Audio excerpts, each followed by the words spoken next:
মাঝে মধ্যে আমাদের লুকে একটু চেঞ্জেস না আনলে কিন্তু কেমন যেন একঘেয়েমি লাগে।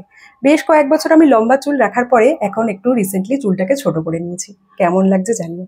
চুল ছোট হোক বা বড়, সবাই বলে চুলের খাদ্য হলো তেল। যেদিন শ্যাম্পু করার থাকে আগের দিন রাত্রিবেলায় আমি নেচার শিওরের একটা জং তেল হেয়ার অয়েল ব্যবহার করি। এটা আমি নতুন ব্যবহার করছি না, এর আগেও অনেকবার তোমাদের সাথে শেয়ার করেছি।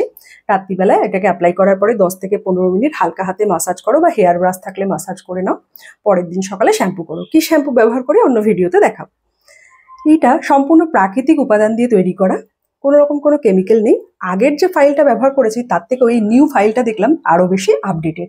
যেমন এটাতে মেথি, তিল, ব্রাহ্মী, পেঁয়াজের বীজ, কারি পাতা এরকম কিন্তু কিছু প্রাকৃতিক নির্যাস দিয়ে তৈরি করা হয়। ইউজার গাইড তো প্যাকেটে আছেই, আর লিঙ্কের জন্য কমেন্ট বক্স চেক করো।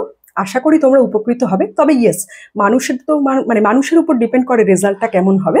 যাদের চুল পড়ার সমস্যা আছে, চুলের শাইন চলে গেছে, তারাও ট্রাই করতে পারো।